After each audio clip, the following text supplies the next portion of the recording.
Com a palavra, o professor doutor Sidney Machado. Bom dia a todas e todos. Espero que todos tenham se recuperado da longa atividade de ontem e já em condições de retomarmos a programação de hoje. Para mim é uma grande honra presidir esta mesa no Congresso Internacional Direito, Trabalho e Sindicalismo. Agradeço desde logo o convite da organização da nosso Tribunal Regional do Trabalho. Eu faço aqui em nome do presidente Arion e da desembargadora Tereza e da magistrada Simone. Inicio, claro, cumprimentando de modo aqui muito especial os nossos dois painelistas que compõem já a mesa, o professor Pablo Topé, da Argentina, e o ministro Cláudio Mascarenhas Brandão. Este painel reúne dois destacados juristas com trajetórias que poderia dizer distintas, mas de altíssima relevância no campo do direito do trabalho e que dialogam, de algum modo, no plano nacional e internacional. Então, foi uma feliz escolha da organização montar este painel.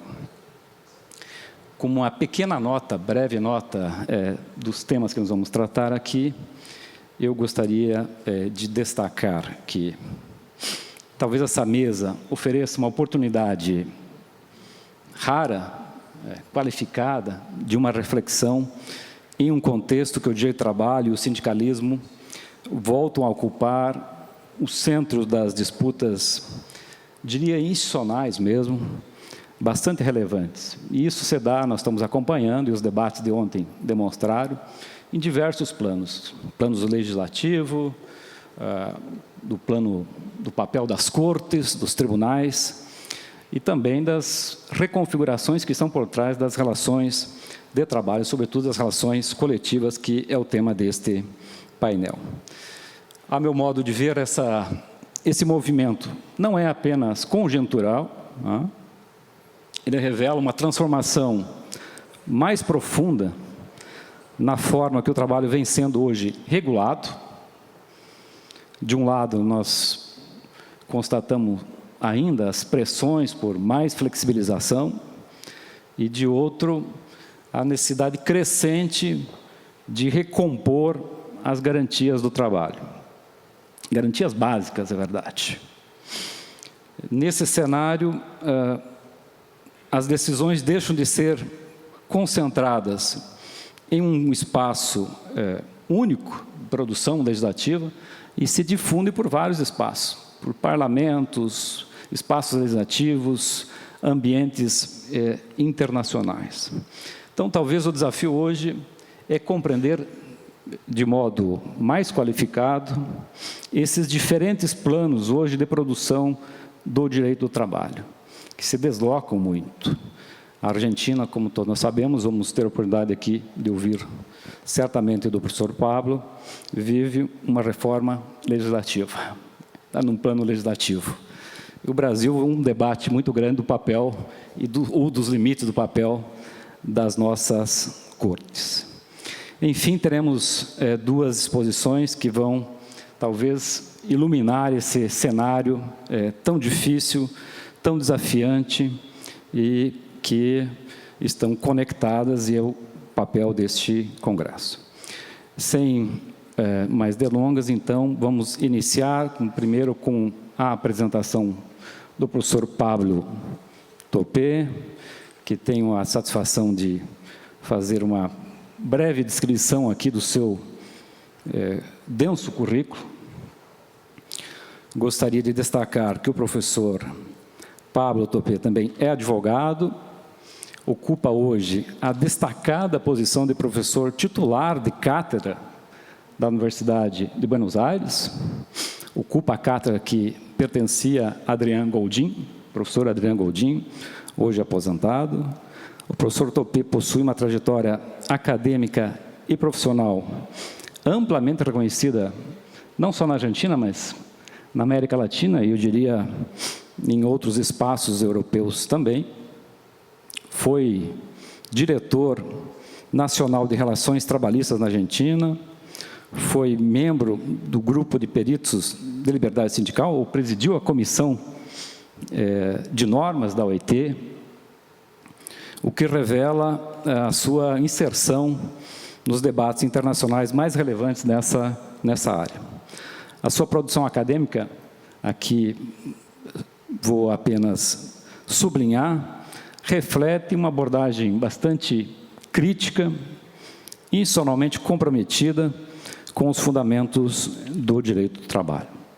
Professor Topé, é uma alegria recebê-lo aqui no Brasil, uma oportunidade de ouvi-lo e, claro, em compreendermos os debates que hoje se travam na Argentina. O professor Topé está nas trincheiras dessa discussão nas cortes argentinas da reforma. O tema a ser abordado pelo professor Topé é a reforma trabalhista e os impactos no sistema sindical argentino. Professor Topé, tem a palavra.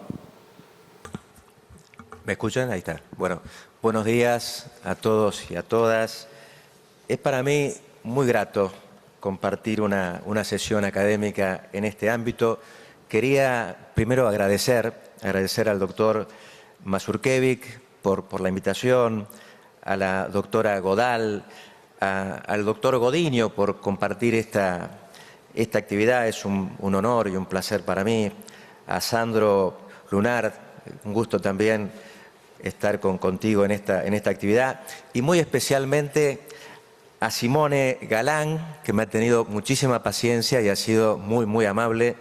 Y a Sidney Machado, un amigo de América Latina que respeto y aprecio muy especialmente. Bueno, voy a hacer tres cosas. Voy a intentarlo. Lo primero, voy a hacer algunos comentarios adicionales a lo que ayer se hicieron a propósito de la libertad sindical. ¿Para qué sirve, ¿sí?, un sistema, o cuál es la función de un sistema de relaciones colectivas de trabajo en un marco de libertad sindical? Y yo agregaría a los comentarios inteligentes, muy cuidados de Xavier Badonet y de Hugo Barreto, un sistema de relaciones colectivas en un marco de libertad sindical sirve para hacer normas. El derecho colectivo sirve para hacer normas, pero no solo para hacer normas, sino también para garantizar el cumplimiento de las normas. Son dos funciones muy importantes del sistema y las dos tienen una relevancia similar. Se hacen normas para que sean cumplidas. Por supuesto, hay una obligación estatal de asegurar que se cumplan las normas, pero si hay un sistema de relaciones colectivas robusto, ese cumplimiento tiene más posibilidades, más chances, diríamos, en Argentina, de que se cumplan efectivamente. Ahora, estas normas que se hacen en el derecho colectivo, en el sistema de relaciones colectivas de trabajo, por definición, y ayer también se dijo, tienen una finalidad, una perspectiva. El ordenamiento lo ha reconocido y ha garantizado de alguna manera con mecanismos tutelares e institucionales para mejorar el estatus que la norma legal asegura. Esa es la función primaria. Normas que complementen, que suplementen, que mejoren el estatus de protección. Y esas normas, ¿sí?, que mejoran el estatus de protección funcionan, y así ha funcionado el derecho del trabajo, limitando poderes. Se mejora el estatus limitando poderes de quien tiene un poder más significativo, quien está en una condición de superioridad en términos de los vínculos que individualmente se establecen. Allí está. Y por el otro lado, el sistema de relaciones colectivas cumple otra función muy importante, muy vinculada al estado de bienestar. Es un canal principalísimo, diríamos, de distribución del ingreso de los países. Ahora, ¿cómo opera el sistema de relaciones colectivas? ¿Cómo operan los sistemas? Bueno, operan partiendo de un reconocimiento de que en la sociedad pluralista, en la sociedad de la economía capitalista, hay grupos, y esos grupos pueden y deben tener una representación colectiva. ¿Y por qué eso es importante en términos de los resultados que esperamos del sistema? Porque en el plano de lo colectivo se puede alcanzar una igualdad. Por eso es importante la libertad sindical. Lo que en el plano individual no es posible. Nunca va a haber una hipótesis de igualdad en una relación profundamente asimétrica, profundamente desigual. En el plano de lo colectivo es posible. ¿Sucede siempre? No. Pero lo que los ordenamientos intentan lograr es que eso pueda suceder, que eso pueda ser posible, y por eso es importante la libertad sindical.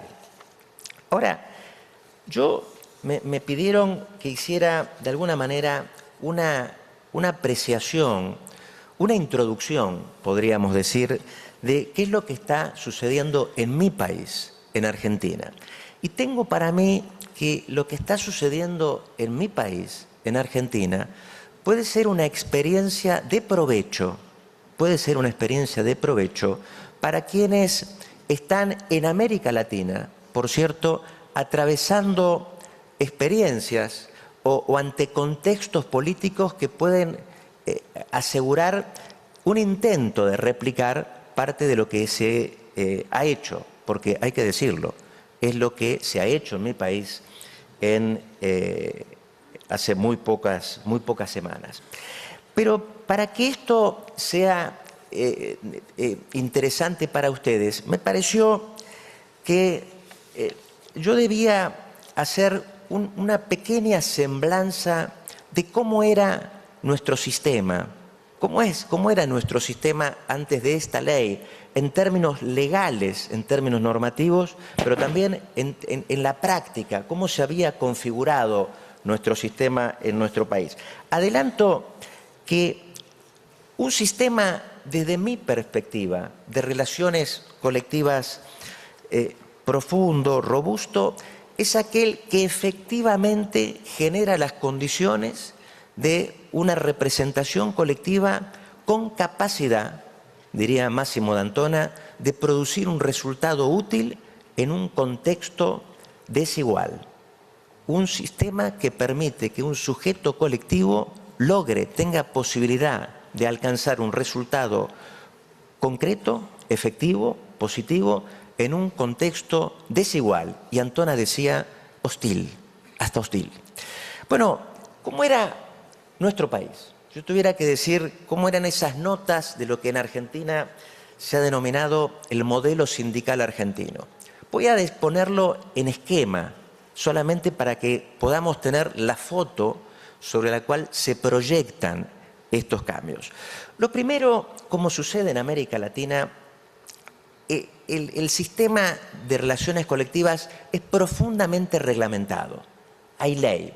Desde la mitad del siglo XX en Argentina tenemos marcos legales muy detallados, muy precisos, muy completos, abarcan todo el fenómeno del sujeto sindical y del sistema de negociación colectiva. Es una nota que se replica en buena parte de América Latina.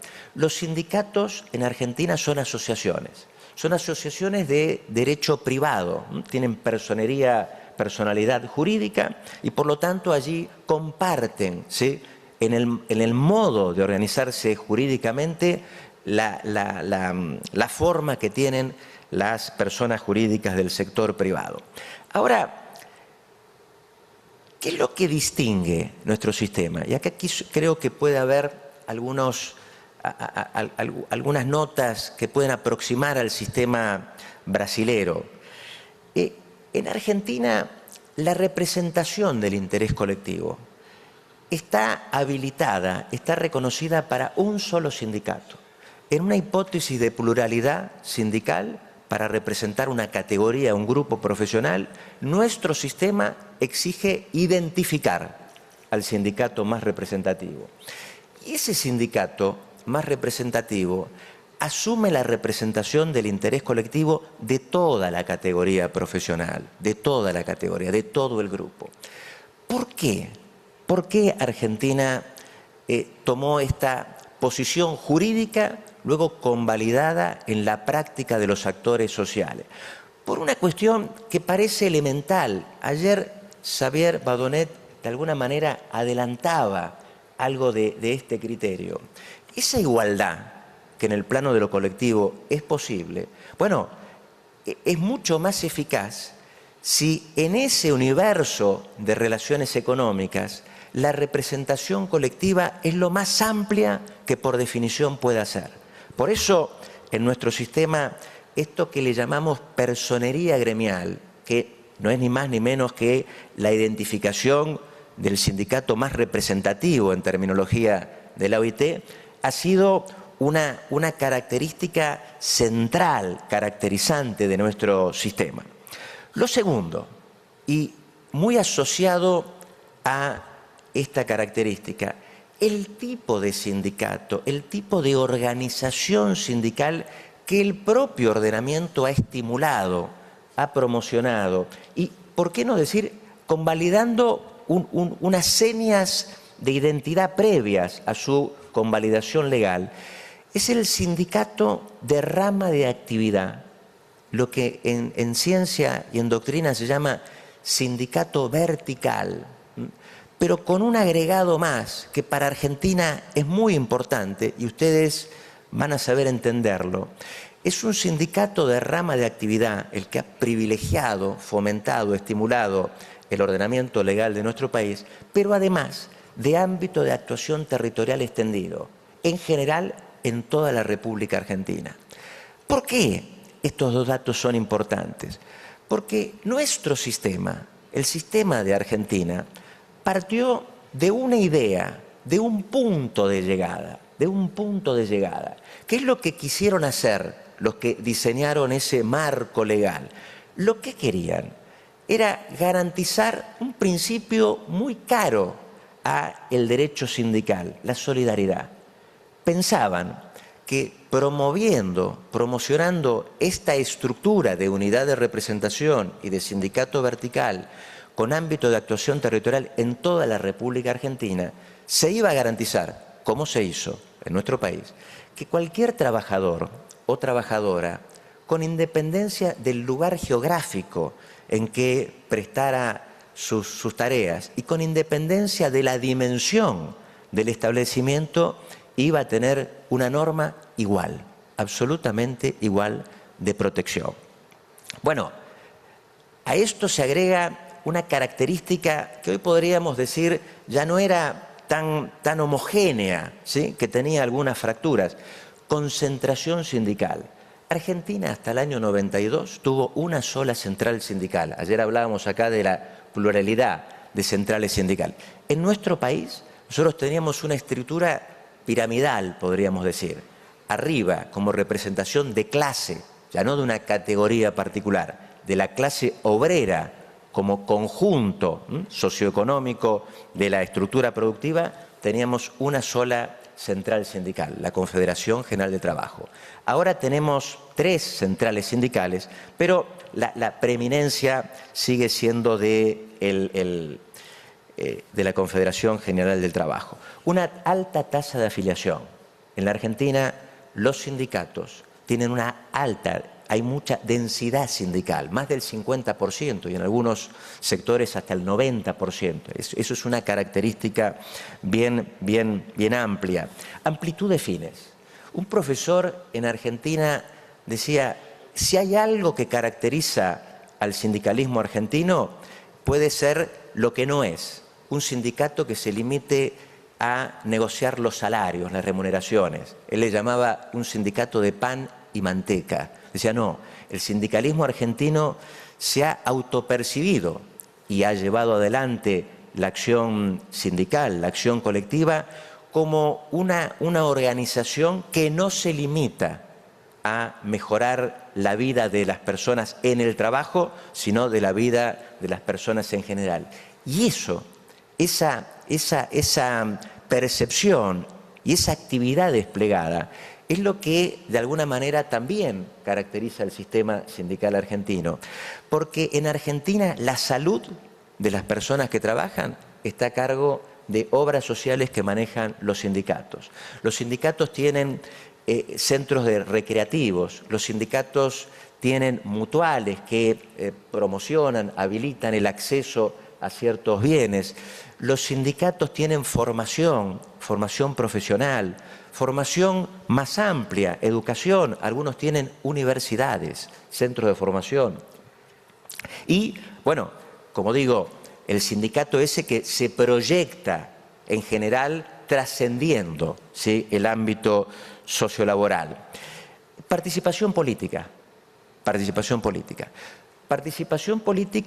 que siempre ha despertado inquietud en la política, sobre todo cuando la participación política es contraria a quien ejerce el poder.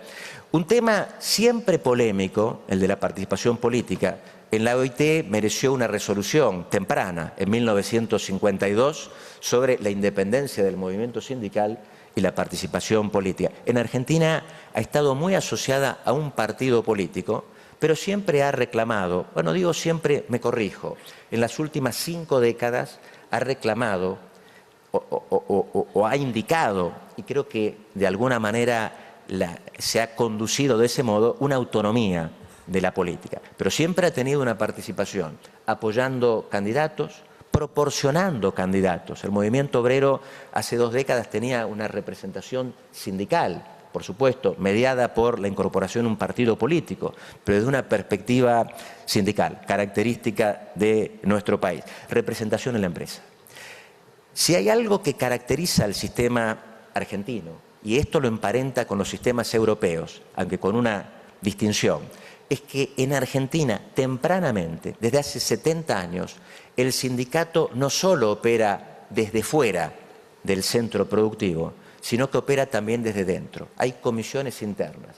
En todos los establecimientos de más de 10 trabajadores o trabajadoras, allí hay derecho a conformar una comisión interna. Es decir, que hay una representación sindical adentro del centro de trabajo, por supuesto, con toda la complejidad, ¿sí?, y con toda la dificultad de ejercicio de la acción colectiva que eso implica. Pero eso es muy caracterizante también de nuestro sistema. La negociación colectiva. Bueno, claro está, si el universo sindical estaba caracterizado por ese tipo de sindicato y si la representación era ejercida en un ámbito territorial tan amplio como el propio territorio de nuestro país, la acción colectiva desplegada terminaba en un convenio colectivo de rama de actividad de alcance nacional. Esto lo subrayo porque va a ser parte de lo que se pone en entredicho en la reforma. Entonces teníamos una negociación colectiva muy amplia, muy estructurada, muy sofisticada, diría yo, que en la República Argentina nos permite decir que para cada persona que trabaja en cualquier actividad, sea con fines productivos o benéficos, hay una norma de convenio colectivo que se le aplica. Corrijo, que se le debería aplicar, porque no se le aplica en los hechos, pero jurídicamente todas las personas que trabajan en la República Argentina, y cuando digo todas, tienen una norma de convenio colectivo que se proyecta sobre ese vínculo laboral. Y no es solo en el sector privado, también hay negociación colectiva en el sector público. En el sector público, en la Argentina, también hay negociación colectiva. Y eso ha generado, como digo, una estructura de la negociación colectiva con convenios colectivos que en su ámbito de aplicación personal y en su ámbito de aplicación territorial tenían la característica, son un espejo, como diría Clegg, son un espejo del modo de ser del sindicato, y eso es lo que también vamos a ver se ha puesto en entredicho. En Argentina, y ayer también se aludió Xavier Badonet, hay, como digo, una alta tasa de afiliación, pero no es completa. Y en los convenios colectivos, como es usual en las relaciones colectivas, ayer también se hizo alusión a eso, a los trabajadores y a las trabajadoras que no están afiliados al sindicato que suscribió, que asignó el convenio colectivo, en general en los convenios se incorporan cláusulas de solidaridad. Es lo que en Estados Unidos llamaban los free riders, ¿no? El pasajero que tiene que pagar el billete porque moralmente es inadmisible quien se beneficia de una norma negociada por un sujeto no contribuya de algún modo a solventar. Bueno, por eso mismo, por el modo en que se estructuró el ordenamiento en Argentina, los convenios colectivos, aunque obligadamente tenían que contener un plazo, luego del vencimiento del plazo fijado, seguían vigentes. Es lo que le llamamos en Argentina, creo que en Brasil también, ultraactividad. ¿Por qué la ultraactividad? ¿Por qué inventamos eso? Porque partíamos del orden de saber que las normas siempre iban a ir mejorando y entonces no era lógico en los hechos ni jurídicamente que el convenio que tenía plazo vencido no siguiera produciendo efectos por esa idea de una mejora continua de los instrumentos negociados. Teníamos ultraactividad para todas las normas que se vinculaban a las relaciones abarcadas en el convenio y para las normas obligacionales, las normas que no se aplican a quienes quedan abarcados en el convenio, sino a quienes han firmado, a quienes han suscrito el convenio. Los dos tenían ultraactividad. En conflicto, en materia de conflicto, ¿qué es lo que teníamos en la Argentina? Y acá también hay cambios bien profundos, bien intensos. En Argentina teníamos un principio general, y acá sí nos distinguimos de América Latina, porque el principio general era el derecho irrestricto de huelga, un derecho reconocido en la propia Constitución Nacional y que tenía solamente una regulación al solo fin de prevenir e intentar solucionar el conflicto, que era un espacio de conciliación obligatoria que no obligaba a alcanzar un resultado, pero que obligaba a transitar una intervención administrativa al solo fin de evitar que el conflicto se expresase en toda su intensidad sin un intento estatal de ver si eso podía evitarse. Y en materia de servicios esenciales, esto es importante, en la OIT, es un concepto de la OIT, o sea, todo en materia de huelga, ayer la intervención del control de convencionalidad y de constitucionalidad, en materia de huelga, Argentina había tomado una conceptualización de la Organización Internacional del Trabajo. Y entonces, principio general, libertad irrestricta, pero en materia de servicios esenciales, la OIT dice en el sentido estricto, que son aquellas actividades en las que se pone en peligro la vida, la salud o la seguridad de toda parte de la población, eran las 5 actividades que la OIT identificaba con esa caracterización. Y en esos casos había que encontrar un punto que satisfaciera las necesidades básicas de la población a través de prestaciones mínimas, servicios mínimos de aplicación. Pero no había ni porcentaje y tan solo se especificaba la obligación de garantizar ciertas prestaciones necesarias para la propia existencia de la sociedad. Y luego se habilitaba una identificación de otras actividades, que por su duración en el tiempo o por su expansión territorial pudieran tener un efecto análogo a las actividades que ya habían sido identificadas. Y además permitía identificar otras actividades, y aquí también la OIT, que fueran consideradas servicios públicos de importancia trascendental, que que es una categoría que se creó en la Organización Internacional del Trabajo a propósito de un caso de Argentina, el transporte público de pasajeros. Y en ese caso, la identificación estaba en cabeza de un órgano tripartito, como obliga, o de alguna manera, el estándar establecido en la OIT, que es el que identificaba esas actividades no contempladas en ese... Y eso es lo que teníamos en nuestro país, una comisión tripartita que permitía allí identificar otras actividades. Bueno, esta larga introducción era necesaria, a mi juicio, para que yo pudiera ahora sí explicar en qué consiste esta reforma. Yo soy crítico de la reforma. Creo que es una reforma antisindical. Creo que es una reforma que estigmatiza el conflicto. Y eso es un problema. Si uno estigmatiza el conflicto, si uno no da cuenta del carácter constitutivo, conflictivo de la sociedad, bueno, estamos en problemas. Porque cuando uno da cuenta del carácter conflictivo de la sociedad, y eso no es valorativo, solamente descriptivo, allí hay un conflicto. Si uno da cuenta de eso, y las sociedades pluralistas han dado cuenta de eso, hay un patrimonio, hay una práctica dogmática, doctrinaria y jurídica que da cuenta de eso. Y cuando damos cuenta de eso, lo que hacemos es no negarlo, sino institucionalizarlo, darle canales de resolución, canales de encuentro, canales de, dirían algunos, de civilización del modo en que operamos sobre el conflicto. Digo yo, estamos en problemas. Y por eso creo que esta reforma es antisindical, porque parte de un presupuesto que claramente niega la razón de ser del propio sistema de relaciones colectivas, diría yo, quizá de manera más enfática, de la propia necesidad de reconocer la libertad sindical. ¿Qué es lo que tenemos en la reforma? Lo voy a hacer de la manera más esquemática posible.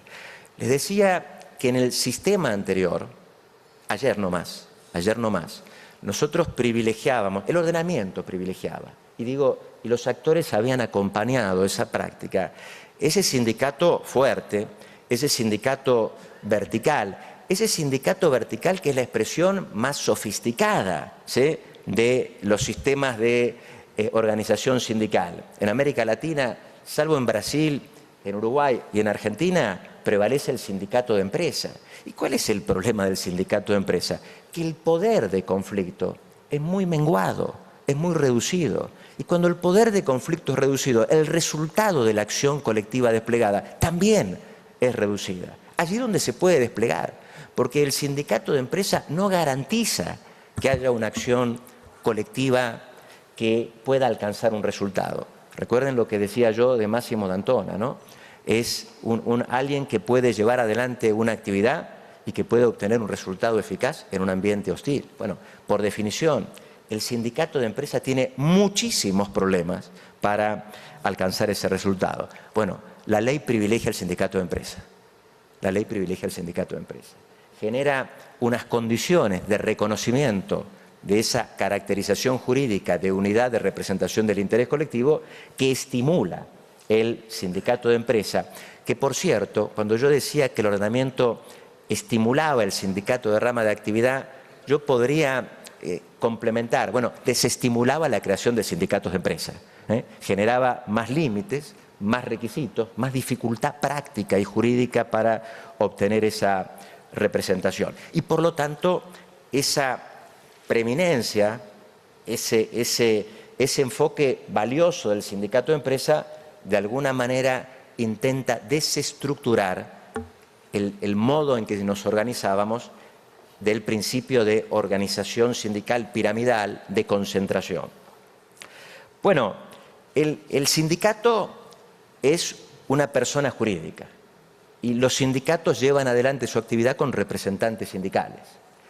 Y aquí también tenemos una muestra de la mirada, del sesgo de esta reforma que se ha sancionado en mi país, porque en Argentina la propia Constitución obliga a proteger a quienes hacen representación sindical a propósito de sus funciones. No es una protección personal, es una protección funcional. Y en Argentina era una protección importante, muy significativa. Tan significativa era la protección que no se podía modificar la condición de trabajo, no se podía adoptar una medida disciplinaria y ni siquiera se podía despedir a alguien que tenía ese estatus de representación sin que un permiso judicial lo autorizara. Es una especie de propuesta de despido, como en el sistema español. Eso teníamos en nuestro país.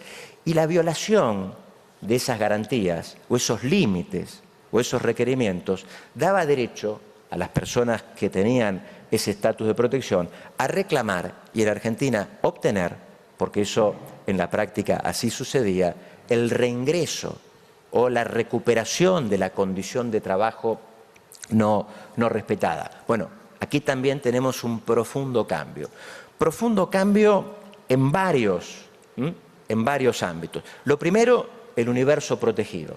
Ya no se protegen más a los suplentes, a los cargos suplentes. Ya no se protegen más a los delegados y delegadas congresales. En Argentina, los sindicatos, como todos los países del mundo, tienen un órgano. En general es el órgano más importante, el órgano deliberativo.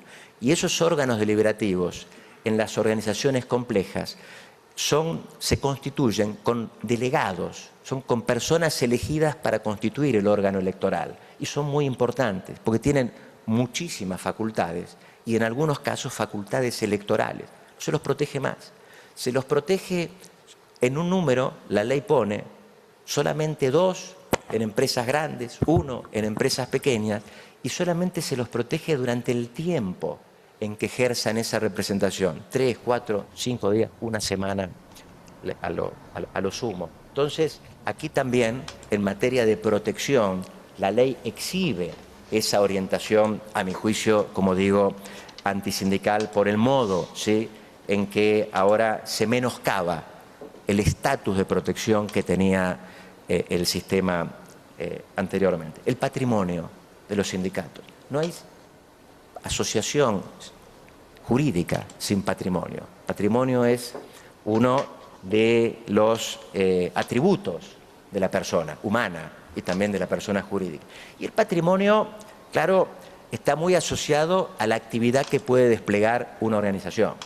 Y acá tenemos un primer límite que yo creo que va a afectar seriamente a las organizaciones de nuestro país, porque a las contribuciones de solidaridad, esas contribuciones que en el propio convenio colectivo se pactan y que deben, para que contribuyan quienes se benefician del convenio pero no están afiliados, se les pone un límite temporal, porque ya no son ultraactivas, y un límite cuantitativo, porque se les pone un porcentaje máximo de el monto en que pueden ser establecidos. La acción colectiva. El sujeto despliega su actividad con personas. Y el sujeto, como decíamos ayer, como decía Xavier Madonet, el sujeto existe por lo que puede hacer. El ordenamiento lo reconoce por lo que puede llevar adelante el sujeto. Si no, no tendría ningún sentido. Sería un ejercicio teórico, diletante. ¿Para qué queremos sujeto si no reconocemos y le damos garantías de lo que el sujeto puede hacer y el ordenamiento quiere que haga? Porque es el ordenamiento jurídico el que cree que se puede alcanzar un bienestar circunscripto, pero en la suma acompañando el bienestar general, que es una obligación estatal en cualquier Estado, y más en el Estado social de derecho o en un Estado de bienestar. Entonces, no es solo que lo reconocemos para las personas que trabajan, la sociedad cree, y por eso lo reconoce, que el bienestar general de una sociedad también se alcanza por el ejercicio efectivo de la acción colectiva. Bueno, grandes problemas ahora para ese ejercicio colectivo. Se restringe la asamblea, hay que pedir permisos, hay que garantizar ciertas prestaciones, no se pueden generar problemas para proveedores, terceras personas. La Asamblea es mediada por una serie de requisitos que en nuestro país no teníamos. Se tipifican causas objetivas de injuria. En Argentina, como cualquier contrato, se puede resolver un vínculo cuando hay un incumplimiento de alguna de las partes. En el mundo laboral, nosotros tenemos una definición que no identifica las injurias concretamente. Decimos, es una conducta, una práctica que objetivamente considerada impide proseguir el vínculo. Y la jurisprudencia, aquí hay muchos magistrados, han hecho la tarea muy de sedimentación, decimos, de ir identificando ciertas pautas, ciertas conductas. Y eso ha quedado siempre al resultado del proceso concreto. Bueno, se cambia eso. Se cambió la ley anterior y se profundiza ahora. Se tipifican algunas conductas que se producen, que suceden en el marco de conflictos colectivos.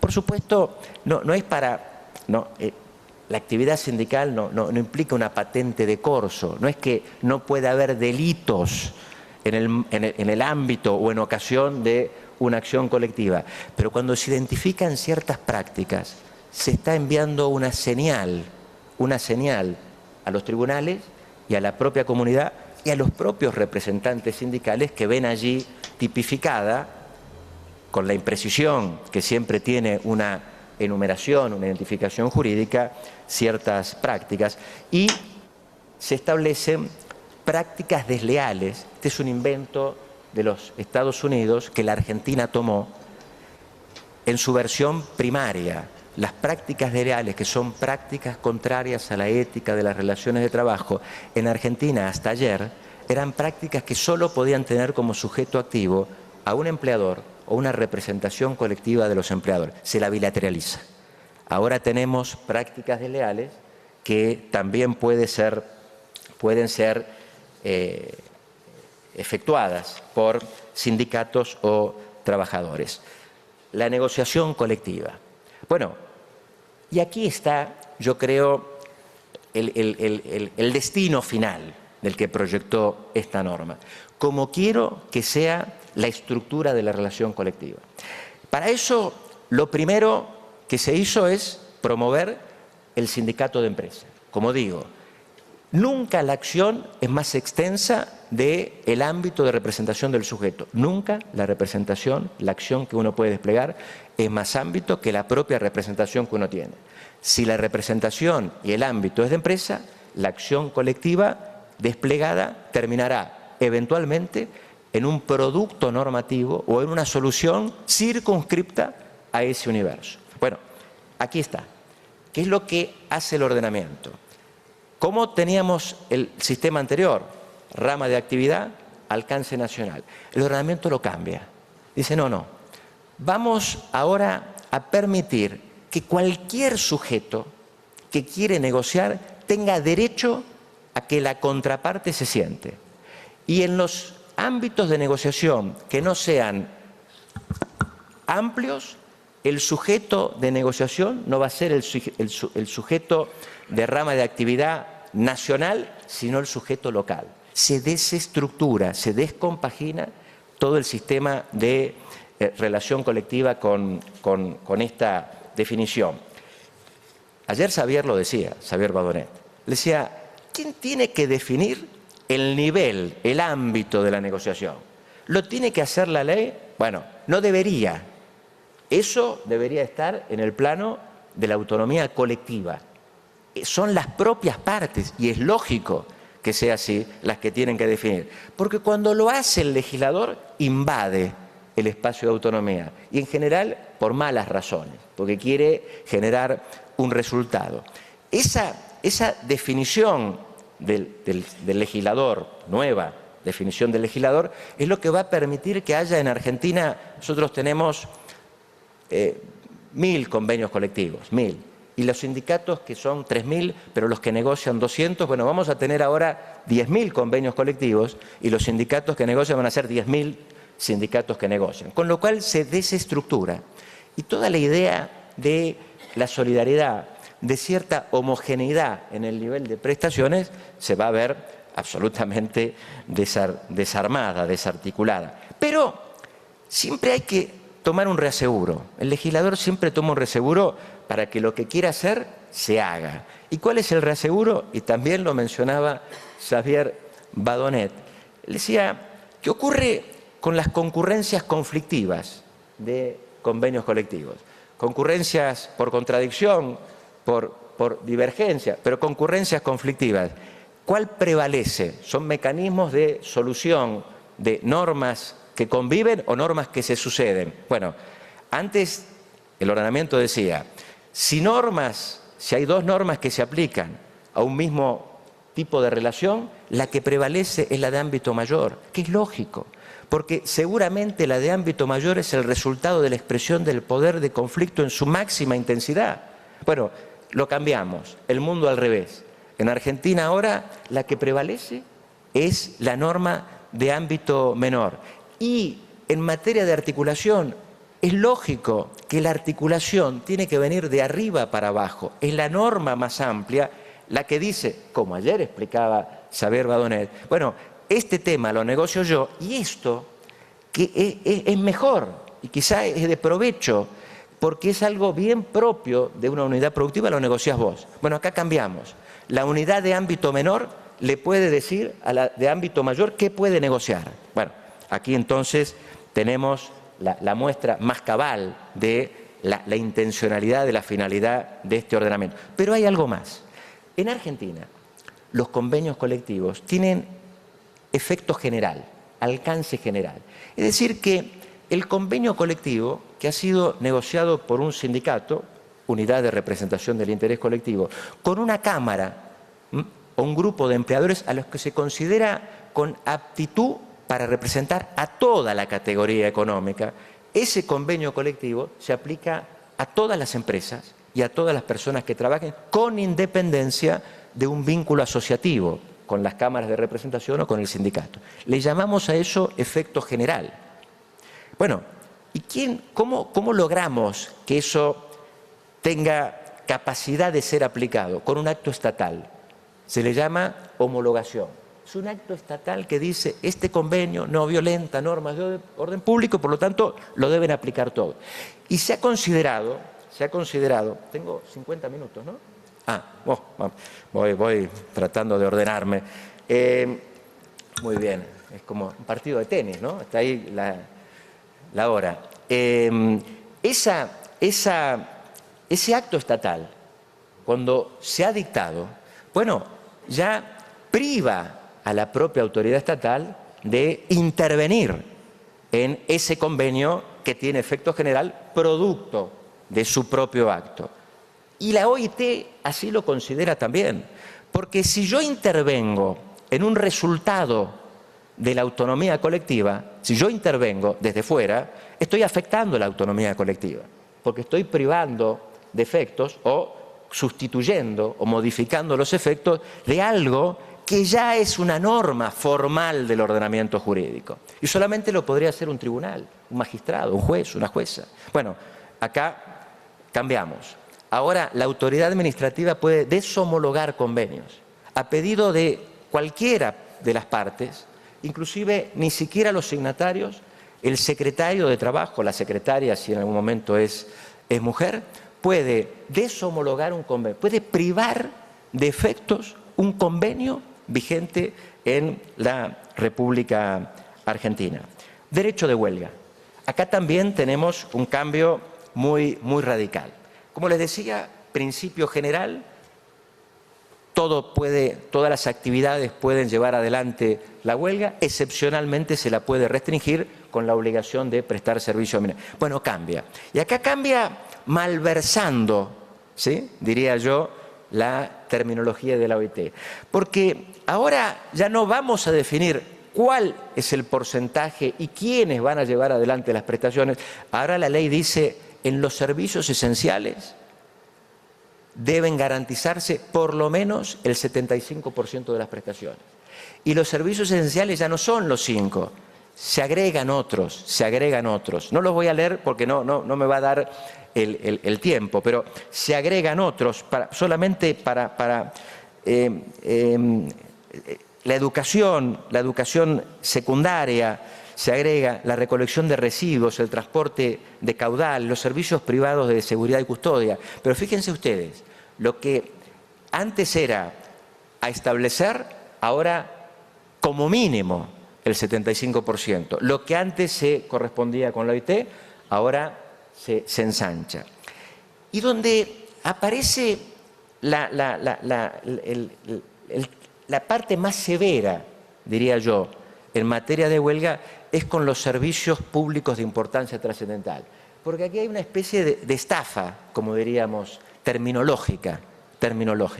La OIT acuñó esto de los servicios públicos de importancia trascendental porque partía del orden de saber que hay actividades que por alguna particularidad, siempre se pone el ejemplo de Indonesia, que tiene 200 islas, bueno, si el transporte no funciona de alguna manera, aunque sea mínima, la sociedad no puede funcionar. Pero depende de una situación o una actividad concreta. No se las enumera, ¿sí?, como una lista cerrada y se la deja abierta a la particularidad. Bueno, nuestro legislador dijo no, le sacó el público. Entonces, acá es como una especie de engaño. Dice, en los servicios de importancia trascendental, le sacó el público y empieza aquí a enumerar, en estos se deberán garantizar por lo menos el 50% de las prestaciones. Ahora, hay una cantidad de actividades, pero fíjense ustedes, les voy a leer algunas, que por supuesto en los órganos de control, en el Comité de Libertad Sindical, en el Consejo de Aplicación de Convenios y Recomendaciones, ya ha habido. Este es un tema muy tratado. Bueno, ustedes tienen la versión en portugués ahora del Comité de Libertad Sindical, de las decisiones, que son tripartitas. Esto es muy importante, las cargas de legitimidad a esas decisiones. Bueno, acá, para que ustedes vean a dónde nos hemos ido en nuestro país, donde parece que el principio general es que no se puede hacer huelga, y excepcionalmente se puede desplegar una acción de huelga, porque entre las cosas que tenemos que garantizar ahora están los servicios de radio y televisión, toda la industria alimenticia, los servicios hoteleros y los restaurantes. Servicios hoteleros y restaurantes deben garantizarse los servicios mínimos. Y lo que antes era una facultad de un órgano tripartito, ¿sí?, de un órgano tripartito, que integro en mi país, que era el que tenía que calificar qué servicios podían ser pasibles de una identificación de prestaciones mínimas, ahora ya no lo hace más un órgano tripartito, lo hace el Ministerio, la Secretaría de Trabajo, porque en Argentina nos hemos quedado sin ministerio. Desde hace 2 años no tenemos más Ministerio de Trabajo, tenemos Ministerio de Capital Humano, y en el Ministerio de Capital Humano hay una Secretaría de Trabajo. Bueno, ya no lo hace más un órgano tripartito, sino que lo hace la propia autoridad, que, dicho sea de paso, para la OIT, los servicios mínimos, en caso de desacuerdo, deberían ser fijados por un tercero imparcial que además de serlo, le parezca a los actores sociales. Y si no hubiera una instancia de ese tipo, tendrían que ser el Poder Judicial el que dijera la última palabra. Y termino con esto. ¿Por qué creo que esta norma va a privar de resultados valiosos al sistema de mi país? Porque desestructura, porque lo que teníamos estructurado, por cierto, con luces y sombras. No es que Argentina tenía un sistema de relaciones colectivas que podía ser objeto de admiración universal.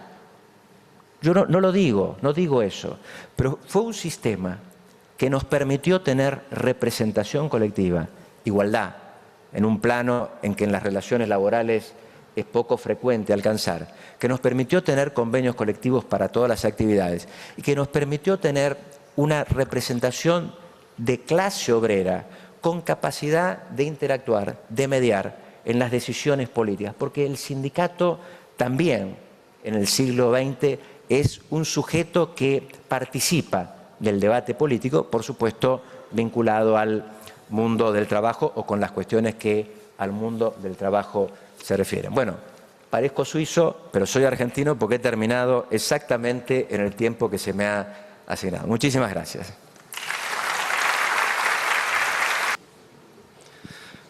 Muito obrigado, professor Pablo. Como esperado, uma conferência muito clara, muito instigante, que dá conta do panorama da reforma legislativa na Argentina.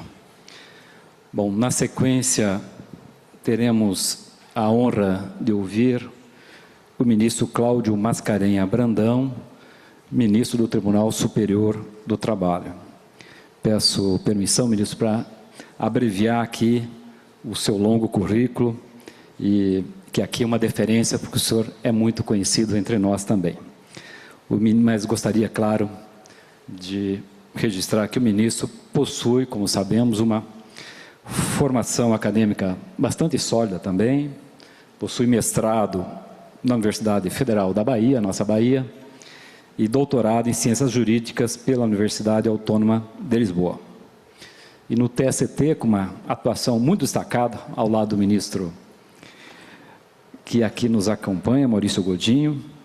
A sua atuação é marcada por inúmeros temas. Eu destacaria muito relevante a sua atuação, é claro, em termos de processo do trabalho, de acidente de trabalho e de inclusão de pessoas com deficiência.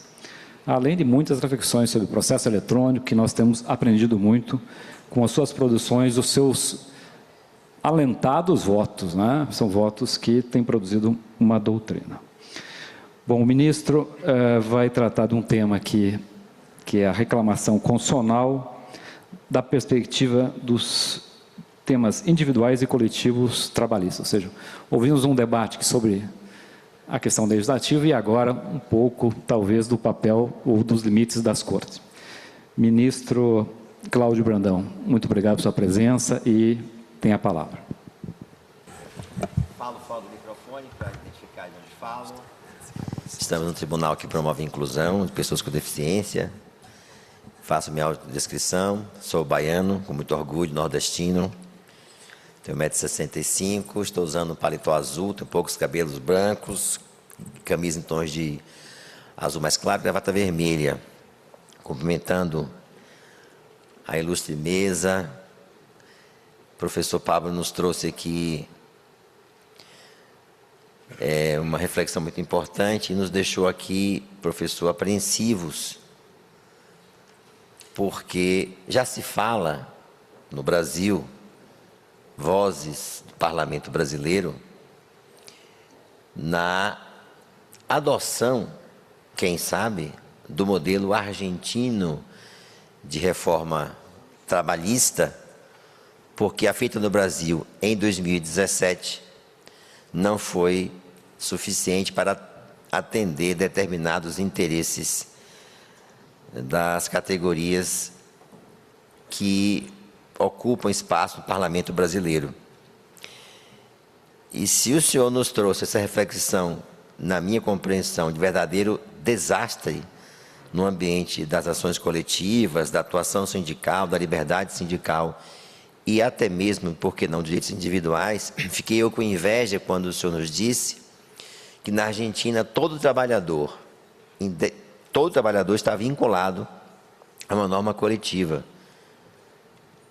Isso para nós é motivo de inveja, porque nos leva a pensar a distância que estamos no Brasil dessa realidade de estarem os trabalhadores vinculados a normas coletivas. Mas, ao mesmo tempo,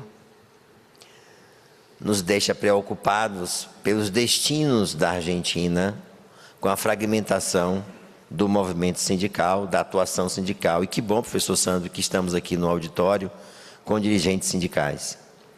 Não posso deixar de cumprimentar, além da mesa, meu professor de todos nós, né, nosso professor Maurício Godinho Delgado. Vejo aqui também Rodrigo Carelli, que é um destemido combatente de algumas, aspas, minha expressão, atrocidades jurídicas que no Brasil se tem feito.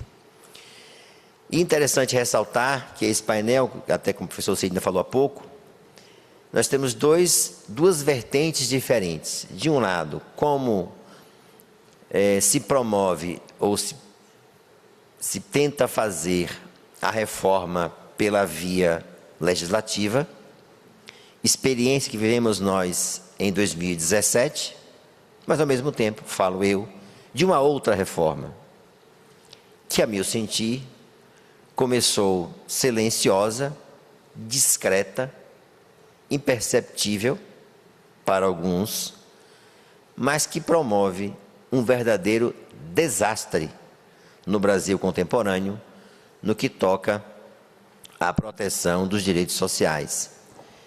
E é interessante ressaltar, e porque digo eu, a expressão é minha, desastre, em que ponto essas duas maneiras de reformar se distanciam, porque a reforma política, de alguma maneira, é alvo de crítica social, é alvo de discussão no parlamento, é alvo de algum embate de forças políticas representativas de segmentos opostos. O senhor foi muito feliz, permita-me dizer-lhe, que quando apontou que um dos pontos da sociedade contemporânea é o conflito.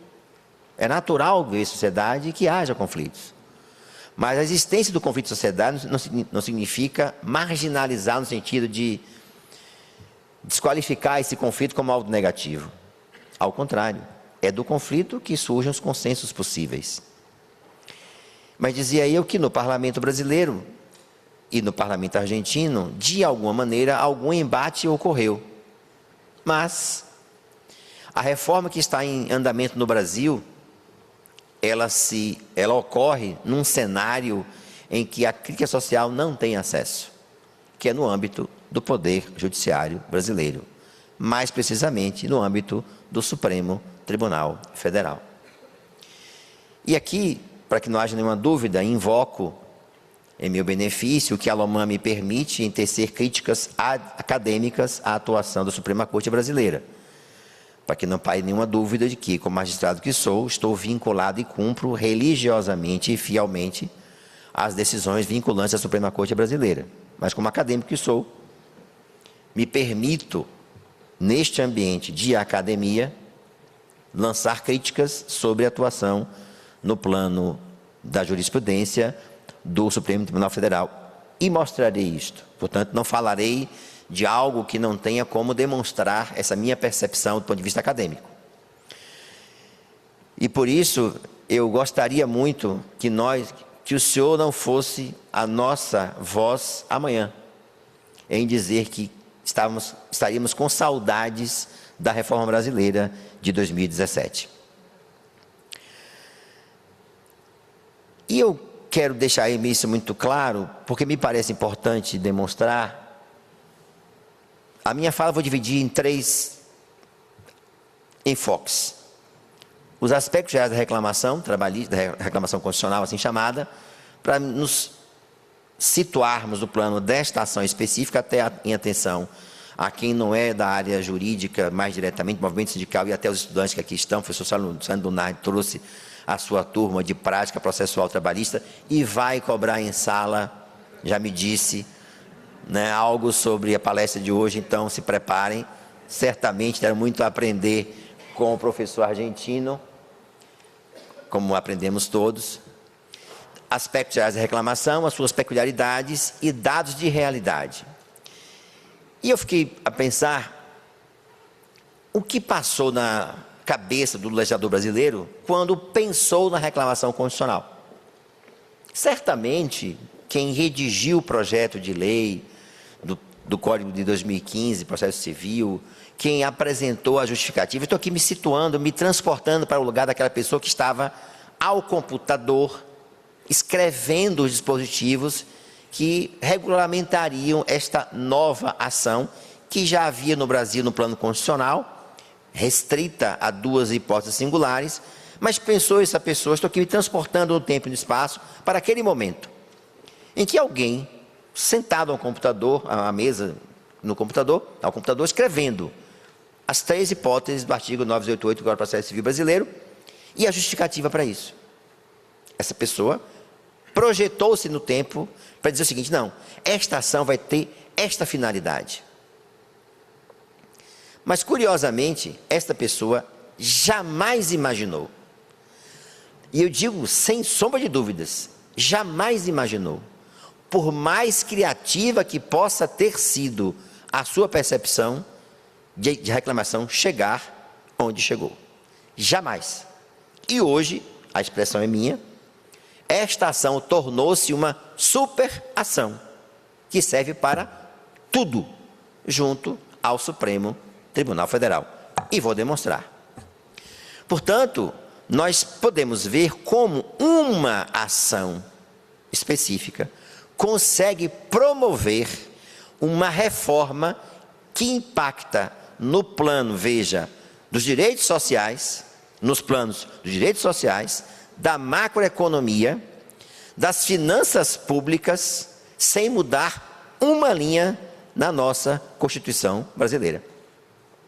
Ou seja, a reforma que na Argentina tem causado reflexões e impactos no plano da academia, como visão crítica, no Brasil se faz de modo silencioso e discreto por intermédio de uma única ação, a chamada reclamação constitucional, que chegou de mansinho, quietinha em 2015, com a amplitude que tem. Ela começa em 2004 com a reforma do Poder Judiciário brasileiro, dirigida especificamente a duas hipóteses de garantia da autoridade, eu volto a isso daqui a pouquinho, mas em 2015 ela ganha um terceiro inciso discreto, quase imperceptível, que só o único autor do Brasil, Lucas Buril de Macedo, em 2015 chamava a atenção: olhe, o Supremo Tribunal Federal não pode ser o que ele chama de o oráculo do direito, porque toda a decisão judicial comporta interpretação. E se a decisão se transforma em uma norma por intermédio dos precedentes judiciais, ela também comportará interpretação. E aqui nós temos colegas desembargadores do Brasil inteiro, juízes, advogados, estudantes, pessoas que atuam nas mais diversas áreas do campo normativo. Aqui é desembargador Eminegil, presidente do Colégio Precor, presidente de corregedores aqui presente também, a quem cumprimento. Percebam que esta sutileza provoca uma mudança que o parlamento nem precisará votar ali na Argentina, o parlamento brasileiro, porque os danos sociais serão muito maiores do que se possa alcançar por intermédio do parlamento brasileiro. Bom, então vamos nós aos aspectos gerais da reclamação, de maneira bastante rápida. Me permitam aqui, os que já são doutores no assunto, eu preciso situar-nos todos no mesmo patamar, que possamos prosseguir com essa minha observação. Houve muita discussão no Brasil sobre, décadas atrás, sobre o que era esta nova modalidade de demanda judicial, direito de petição, reclamação administrativa. Não vamos entrar nesse universo teórico normativo, teórico acadêmico, não precisa agora. Mas veio o código, veio e disse: olha, isto é ação. Esta provocação do Poder Judiciário, agora em 2015, ganha a definição de sua natureza jurídica de ação. Ação especial com rito próprio e hipóteses de cabimento específicas. E o Supremo Tribunal Federal veio posteriormente a consagrar esta definição, claro, em 2017, no acórdão do ministro Luiz Roberto Barroso. O Supremo não tinha essa posição, era, portanto, divergente do que pensava o STJ, Superior Tribunal de Justiça, mas veio o código, e como o código estabeleceu a mudança normativa clara de direito positivo, o Supremo não poderia deixar de abraçar o que de fato veio a ser consolidado na sua jurisprudência. Portanto, não há nenhuma dúvida, reclamação hoje é ação. A ação. Prevaleceu ainda a sua antiga denominação de reclamação constitucional, porque a sua origem era a Constituição. Mas percebam, hoje as duas grandes hipóteses previstas na Constituição brasileira já não são mais a sua grande forma de utilização, ao contrário. Ou seja, mantivemos a denominação até pela sua origem mesmo, mas hoje não se pode nem mais dizer que seja reclamação constitucional. É de origem constitucional, mas o seu amplo campo de atuação se revelou no controle de aplicação dos precedentes judiciais, que é a sua grande vocação adotada nos últimos anos a partir do que definiu o Supremo Tribunal Federal. Portanto, a primeira grande hipótese é a usurpação de competência. É fácil perceber quando um tribunal exerce uma função que é de outro, pode ser corrigido esse defeito por meio da reclamação, é o seu grande, a sua principal origem, lá dos poderes implícitos da Suprema Corte Americana, que é a sua origem maior. A garantia da autoridade de sua decisão, de suas decisões, também aqui revelada nessa origem. A origem constitucional é quando um tribunal decide e a decisão que ele profere está sendo desafiada por autoridade judiciária ou administrativa. A reclamação tem essa finalidade de imediato fazer cessar o ato arbitrário de não garantir que a decisão tenha de fato eficácia, uma forma muito importante de sua atuação, uma hipótese muito importante do seu cabimento. Mas a grande novidade surgida em 2015 foi a garantia de aplicação dos precedentes judiciais. Portanto, ela é utilizada para fazer com que a decisão judicial que se transforma em norma jurídica, que é o precedente construído pelo Poder Judiciário, uma norma, portanto, de caráter geral abstrato, aplicada no futuro, possa ter a sua aplicação assegurada. Ou seja, tem que necessariamente ter havido uma decisão matriz, que surge de um caso, para que daí em diante a reclamação faça o controle da aplicação do precedente. É importante ressaltar esse aspecto. Vejam, e no Tribunal Pleno tivemos uma decisão muito importante a semana passada, um debate muito interessante. A decisão que se transforma em precedente, ela tem que surgir necessariamente de um caso concreto. O tribunal não pode legislar em abstrato. Esta possibilidade é atribuída ao Poder Judiciário brasileiro, ao Poder Legislativo brasileiro. O Judiciário tem que nascer de um caso. E se não houver um caso afetado que trate do tema, da questão jurídica posta, não pode o precedente ter esta eficácia normativa plena, porque, na verdade, não é o legislador que está criando a norma, é uma função atípica atribuída ao Poder Judiciário. É o que diferencia a norma precedente da norma-lei. A lei sempre já é abstrata, nasce do universo abstrato para o caso concreto. O precedente é o contrário, nasce do caso para se transformar em norma geral posteriormente nos casos com os quais, com que tenha aderência.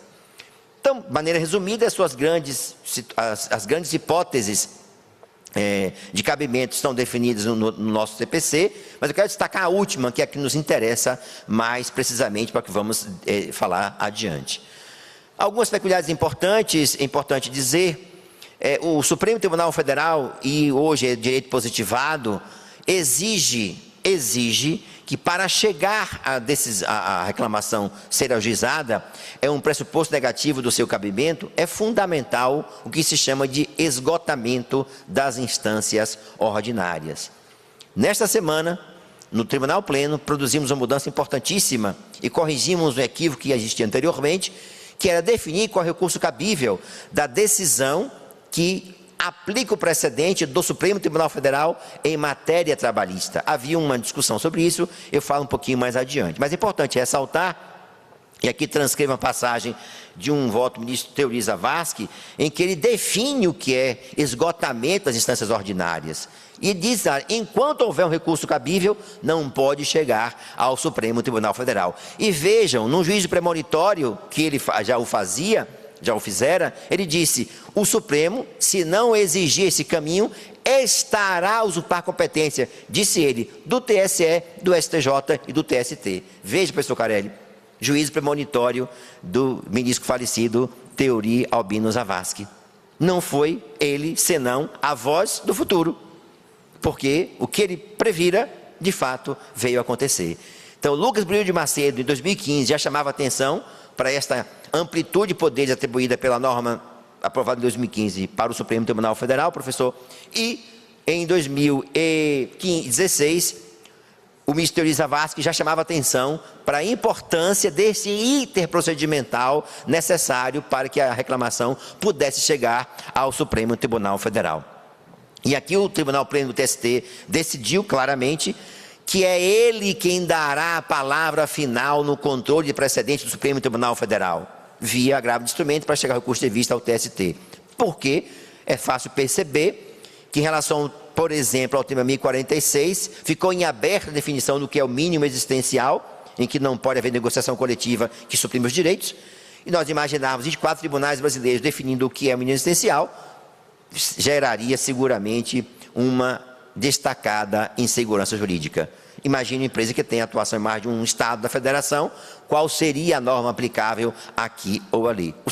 O TST resolveu em definitivo essa controvérsia, definindo que nos casos do presidente Supremo é ele que dará a palavra final, a reclamação só caberá depois que o TST decidir, e o fez seguindo a sábia lição do ministro Euri Zavascki. E, claro, se o presidente do TST, caberá ao tribunal, via grave interno, definir qual é a aplicação do precedente no âmbito regional, e aí chegará ao TST via reclamação constitucional. Mas também disse algo importante o TST na decisão do último Tribunal Pleno, realizada a sessão na sexta-feira passada, desculpem. Que foi a questão relativa a como proceder em face dos recursos que chegam ao TST de decisões que aplicam IRDR nos regionais. Ou seja, o Tribunal da Nona Região definiu uma tese IRDR, até é vinculante, incidente de demandas repetitivas, professor, é vinculante no âmbito do regional, e muitas vezes chega ao Tribunal Superior do Trabalho via agravo de instrumento. E muitas vezes o agravo sequer era provido, e não se atentava para o fato que a decisão era vinculante aqui e causava uma perplexidade, porque não havia definição, e há tribunais que têm teses conflitantes contra a mesma hipótese jurídica. Definiu o tribunal, em mais uma mudança importante, já houvera dito isso em 2024, no final de 2024, que esses recursos chegarão para fixar precedentes, mas agora tramitarão sob o rito de incidentes de assunção de competência, ou seja, o primeiro recurso sobre o tema que chegar ao TST será deslocado para o Pleno, para que o Pleno decida a matéria, e aí sim a tese valerá para todo o território brasileiro, para se definir de uma vez por todas qual é a interpretação daquela decisão que foi estabelecida pelo Tribunal Regional do Trabalho.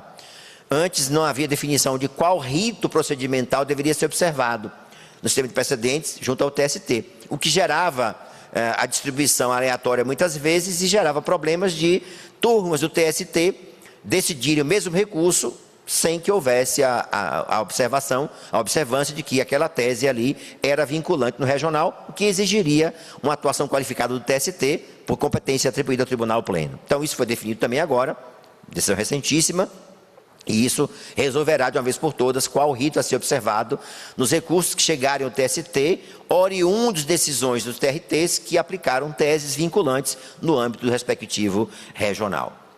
Portanto, o primeiro aspecto é esgotamento das instâncias ordinárias. O segundo aspecto importante da reclamação é, essa expressão não é minha, é do Supremo Tribunal Federal, a estrita aderência. É importante que nós, nas aulas lá de hermenêutica jurídica, aprendemos que não há palavras inúteis na lei. E foi o Supremo que cunhou essa expressão. Não é qualquer aderência, é aderência estrita, clara, objetiva, direta, com a tese por ele fixada anteriormente. Ora, nós sabemos que muitas vezes, e não raro, o Supremo Tribunal Federal tem fixado teses minimalistas, o que obviamente abre um amplo campo de interpretação. E quando o magistrado interpreta, está exercendo algo que é inerente à jurisdição, entender o espírito da norma aplicável ao caso concreto. E como o Supremo exige essa estreita aderência, o que quer dizer isto? A pertinência objetiva direta, um juízo de conformidade. O que a tese diz? Qual é a norma extraída da tese? O que o caso versa sobre essa questão? Tem pertinência objetiva direta? Tem, a tese se aplica. Se não tiver, a tese não tem aplicação e não é desrespeito, quero dizer, deixar isso muito claro, a decisão que o Supremo Tribunal Federal proferiu. Ao contrário, também se aplicará às decisões do TRT-9, do TRT-15, do TRT-4 e também, claro, ao Tribunal Superior do Trabalho. Esse é o cenário normativo da reclamação. Disse eu que quando o autor do texto pensou nela, não imaginou onde ela poderia e onde de fato chegou. Muito brevemente direi qual é o cenário do TST, mas o que me interessa de fato é o cenário do Supremo Tribunal Federal. Verão aqui, por exemplo, que a reclamação ganhou um salto em 2025 Mas isso é explicado pela quantidade de precedentes vinculantes que o TST editou. Mas percebam que é um dado importante: o reduzido índice de procedência das reclamações, ou seja, 2,7% em 2025. É o índice de procedência das reclamações, o que exige uma reflexão direta da advocacia também, né? A reclamação não é uma superação que chega em qualquer lugar para fazer qualquer coisa, de qualquer modo. Ao contrário, a lei é muito clara, né, a esse respeito. E se nós fôssemos observar os fundamentos mais comuns da improcedência, encontramos fundamentalmente dois: reclamação para ocupar o lugar de um recurso, ou seja, a parte tentar mais uma vez fazer chegar ao TST o recurso que não conseguira anteriormente, e também querendo discutir decisões que não têm efeito vinculante. E um dos casos mais comuns, o ministro Maurício sabe muito bem disso, melhor do que eu, claro, né, porque é professor de todos nós, que são as súmulas persuasivas. As súmulas editadas antes de 2015 não são vinculantes. Por quê? Porque o rito procedimental não observava o que o Código de Processo Civil de 2015 previu, que é o debate democrático na sua construção, fundamentação vinculante, vinculação ao caso concreto, vinculação aos fatos. E elas, muitas vezes, a parte pretende transformar a súmula persuasiva numa súmula com efeito vinculante, que não tinha e não tem, e por isso mesmo a reclamação não cabe. Muitas vezes também quer questionar a autoridade de decisão, quando na verdade a decisão não transitou em julgado, por exemplo. Erros mais comuns da reclamação no TST. Mas o que mostra a importância de um debate sobre o seu cabimento e a sua utilização. Porque nós não queremos, e aqui falo por mim, mas posso dizer que o sentimento do próprio Tribunal Superior do Trabalho transforma a reclamação no âmbito trabalhista no que foi feito em outra jurisdição. Não é isso que se quer com a reclamação. A reclamação é semelhante ao mandado de segurança. Ela tem funções muito próprias, muito específicas. Não é algo para fazer um remédio que cure desde uma encravada até dor de cabeça. Não, ela tem um espectro de cabimento muito específico, um rito muito próprio. E isso o tribunal vai observar. Pelo menos o sentimento que nós temos internamente, que não vamos criar algo como já aconteceu no passado com o mandado de segurança, que se utilizou para tudo, até o ponto que hoje passa até reflexão sobre de que maneira deve ele ser utilizado. Bom, mas enfim, chegamos então ao Supremo Tribunal Federal. O Supremo Tribunal Federal, ao longo de décadas, a reclamação chega ao Supremo na década de 60, na década de 50, anos 60. A primeira decisão é de 62. Mas se observarmos a sua trajetória de 62 a 2004, 2005, vamos verificar que era pontual o seu uso no Supremo Tribunal Federal. E ao longo de décadas se consolidou uma jurisprudência bastante sedimentada. Por exemplo, tese que o Supremo Tribunal Federal consagrou: não cabe reclamação para impugnar decisões transitadas em julgado, o que hoje inclusive é norma, antes era a jurisprudência do Supremo Tribunal Federal. Reclamação não substitui recurso. Citei aqui algumas teses, mas são várias. Eu quero destacar algumas que são importantes. Não cabe para impugnar decisão monocrática de ministro do Supremo Tribunal Federal. Mas eu quero destacar essa última, que é muito importante: não permite a revisão de fatos e provas. Até porque, sabemos nós, de conhecimento, e aqui me refiro aos estudantes, professor Sandro, nenhum tribunal superior revê fato ou prova. É o Tribunal Regional do Trabalho, no nosso caso, o Tribunal de Justiça na instância estadual, ou o TRF na federal, quem dá a última palavra sobre fatos e provas. Nós somos um tribunal que estabiliza o sistema normativo brasileiro e também o sistema jurídico, equacionando interpretações para garantir a segurança necessária para se viver na sociedade no que toca cada um à sua jurisdição. Essas teses eram teses absolutamente consolidadas no Supremo Tribunal Federal. Até que chega o ano de 2018, no julgamento do tema 1005. Estou escrevendo um artigo sobre esse tema, e esse tema passou, com todo respeito, inclusive a nós, passou despercebido na discussão sobre ele. Onde nasce o tema 1005? Na reclamação trabalhista proposta por um advogado contra o escritório de advocacia. Situação muito comum no Brasil, né? Arguindo a condição de empregado. O processo tramita nas 3 instâncias, na SDI, Acordo Missa Maria Helena Malma, na turma, no TST agravo instrumento, não foi provido, matéria fática, os requisitos da relação de emprego foram demonstrados, é empregado. Chega ao Supremo Tribunal Federal, e aí há um debate interessante sobre, este tema tem repercussão geral? O Supremo rejeitou a repercussão geral do tema 1005. E o estudo que estou fazendo é, a decisão que não reconhece a repercussão geral também vincula? A resposta é afirmativa. O Supremo modificou o regimento interno em 2022 para dizer o seguinte: pode haver repercussão geral limitada, o efeito negativo, ao caso concreto. Ao caso concreto. Mas, antes de 2022, como neste caso foi voto motivado do Tribunal Pleno, não foi decisão do presidente em matéria processual, matéria de mérito, prevaleceu o voto do ministro Luiz Fux, o relator ministro Marco Aurélio, que entendia que havia repercussão geral. Ele dizia, não. Se ler este voto, é mais um juízo premonitório, que infelizmente não foi mantido pelo seu próprio autor, que ele dizia, olha, se o Supremo Tribunal Federal abrir esta porta, ele estará a julgar casos que envolverão relação de emprego no futuro, que é matéria prevista da CLT. Expressamente mencionada esta passagem no trecho do voto prevalecente do ministro Luiz Fux. Percebam que aqui votaram com o redator do acordo, ministro Luiz Fux, Edson Fachin, Rosa Weber, Dias Toffoli, Carmen Lúcia, Alexandre de Moraes, Ricardo Lewandowski e Celso de Mello. Vencidos, o relator originário Marco Aurélio, Gilmar Mendes e Luiz Roberto Barroso. Ou seja, decisão qualificada do Tribunal Pleno. E vejam, nós aprendemos que o precedente vinculante só pode ser superado quando os fatos mudarem ou a lei mudar. A realidade pode mudar. E o Supremo Tribunal Federal, como qualquer tribunal, pode voltar a rediscutir o seu precedente. E neste caso ele foi solenemente ignorado. Não há uma decisão do Supremo, das que eu pesquisei, no tema 725, no tema 389, que tenha mencionado o tema 1005, que foi julgado pelo Supremo, com efeitos vinculantes para o próprio Supremo e também no plano vertical, da mesma forma que foi antes de 2022 essa decisão, que vincula o tema de repercussão geral positivo.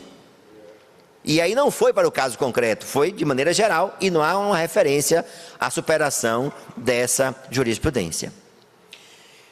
A partir, embora houvesse este tema, o Supremo Tribunal Federal, ao julgar o tema 725, nós sabemos a questão da terceirização de serviços, passou a compreender na expressão terceirização a empresa de si próprio.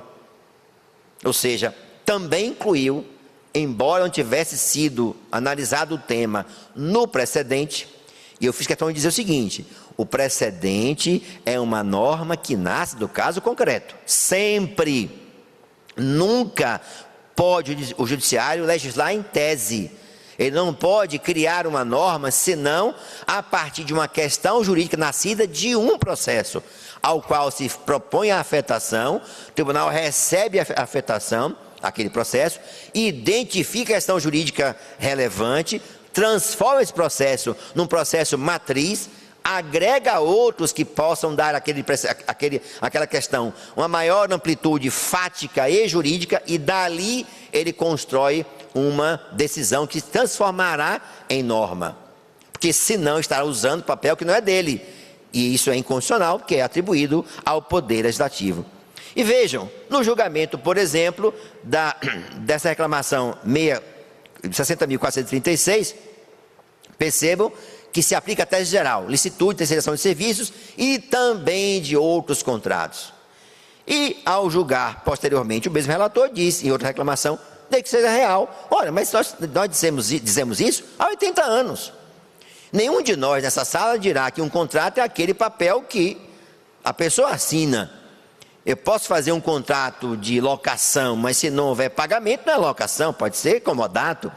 Ou seja, eu vou interpretar o fato a partir desse ajuste. E nós aprendemos lá atrás, enfim, que o contrato é aquele, ele se materializa pela sua realidade, não pelo arcabouço formal que se lhe dê, como neste caso. E vejam, foi o Supremo quem disse que para que seja contrato de trabalho, É preciso de contrato de sociedade, ou de mandato, ou de parceria, ou de trabalho autônomo, tem que ser real. Porque se real não fora, contrato de trabalho, contrato de sociedade não é, parceria não se trata. Julgamos muitas vezes trabalho rural aqui, as antigas parcerias rurais, quando de fato era parceria rural, sempre dissemos, é parceria. Mas como a parceria era uma forma de travestir relação de emprego, sempre dissemos, é relação de emprego.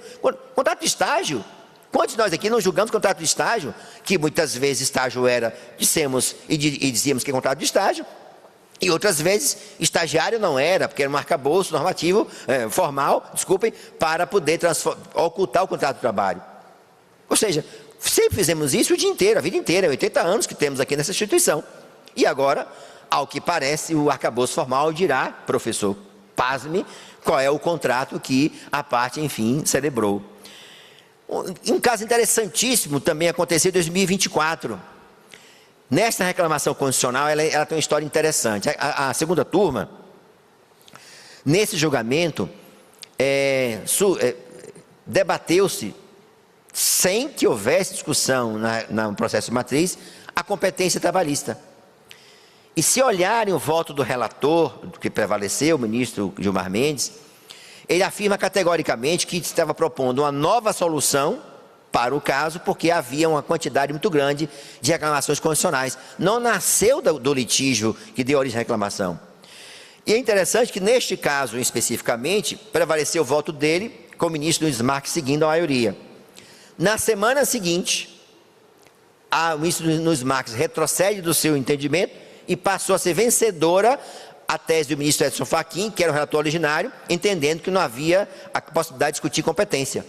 Daí depois surgiu o tema 1389. Ele surge daí, de um voto vencido numa discussão que houve, em que se pretendia estabelecer uma solução heterotópica. Por quê? Porque na verdade não discutia competência. Ele disse, não, está escrito no voto.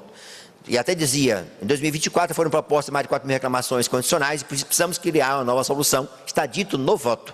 E portanto estou aqui a criar argumentos que eu não possa demonstrar. Qual foi o resultado disso?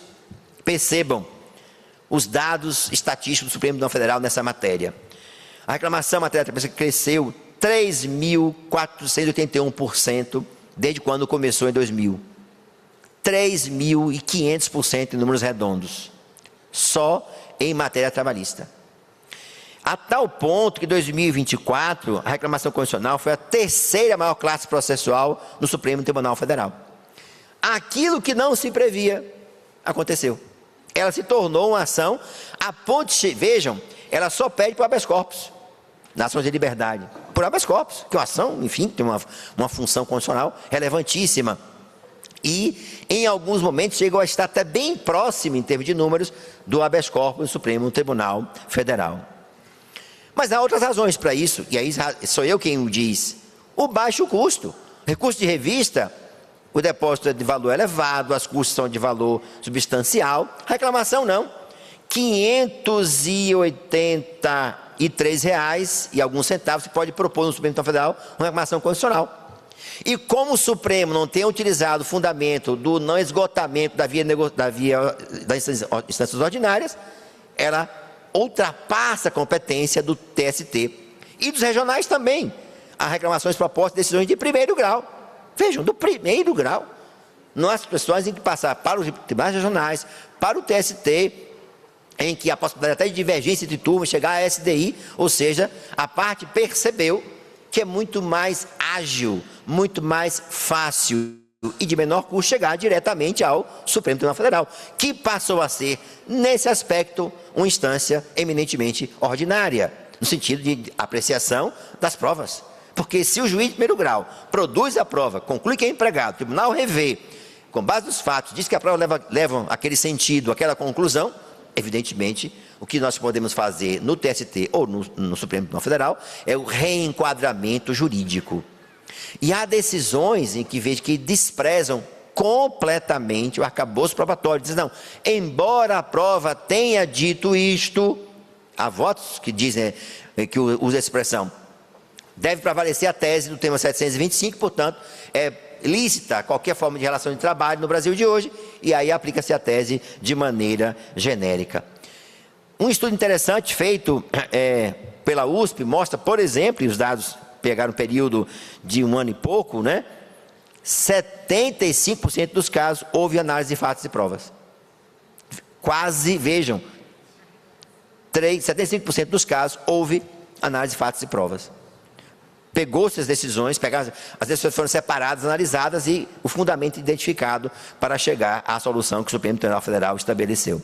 Além, claro, que recurso de vista é um recurso extraordinário, tem todo um requisito para ser proposto e, portanto, é difícil mesmo chegar ao TST. E mesmo com a dificuldade que nós temos de chegar ao TST, só para entenderem a ideia, esse ano bateremos 700 mil processos do TST. É interessante esse aspecto, né?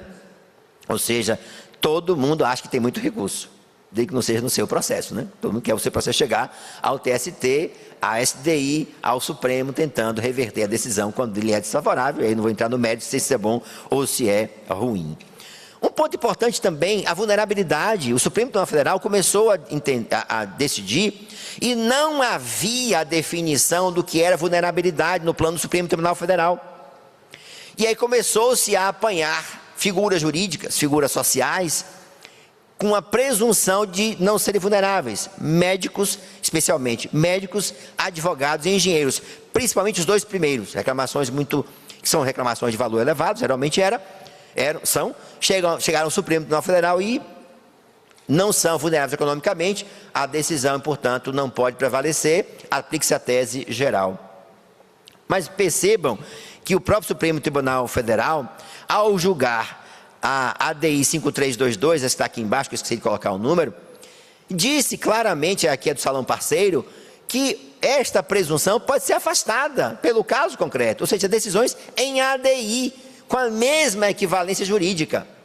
Mas, apesar disto, o Supremo evoluiu de uma desigualdade substancial que está expressamente consignada na reclamação 64.443, que era oriunda desta ADI que eu mencionei antes, no voto da ministra Rosa Weber, que ela diz claramente no trecho que eu destaquei, e que o Supremo incorporou nesse julgamento na ADI 5625, e aí partiu para a vulnerabilidade econômica, e neste campo, vejam, incluiu diversas categorias, contrariando a jurisprudência dele próprio, que reconhecia, por exemplo, a possibilidade de proteção a grupos sociais vulneráveis. Cito, por exemplo, consumidor e pessoas vulneráveis economicamente. Ou seja, já existia no Supremo decisões em ADI, portanto, vinculantes também, as duas aqui que eu mencionei, a jurisprudência de proteção a grupos vulneráveis. Mas, apesar disso, vejam o cenário. Todos os casos, garçom de hotel, motoboy, cuidadora de idosos, pedreiro, mecânico, auxiliar de enfermagem, professor, jornalista, analista de sistemas, corretor de imóveis, operador de câmera. Aqui foram fenômenos ligados à pejotização. Alguém vai dizer, professor, que um pedreiro tem solidez econômica de ser empreendedor? Cuidadora de idosos? Os casos aí estão, as reclamações estão embaixo nos números respectivos, para não dizer que eu estou criando algo.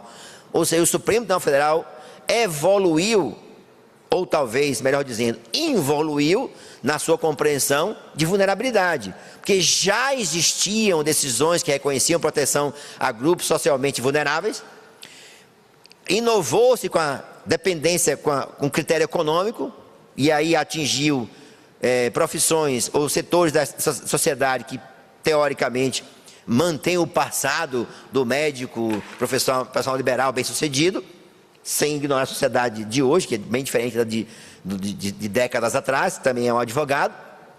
Imagine, por exemplo, estudante de início de carreira aqui, fazer um contrato de trabalho de sociedade com o escritório de advocacia, enfim, se há vulnerabilidade, se não há vulnerabilidade econômica para estabelecer as regras do contrato de trabalho. Não vou entrar nesse mérito agora, que eu não quero comprar briga com a plateia, ou pelo menos parte dela. Mas a realidade econômica diz isso.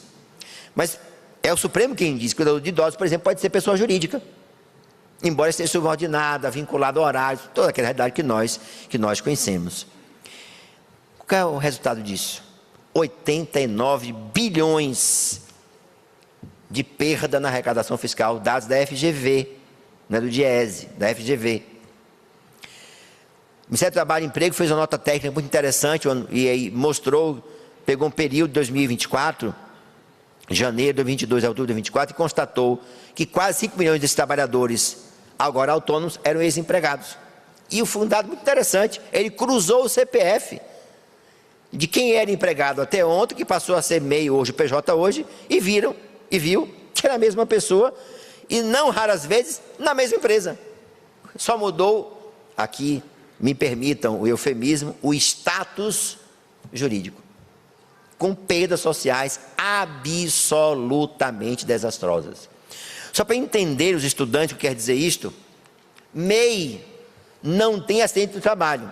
Portanto, esse motociclista cair na rua aí, levando para nossa casa a refeição, não vai ter proteção social acidentária. MEI não engravida. Então, a mulher MEI não engravida, porque é empresa.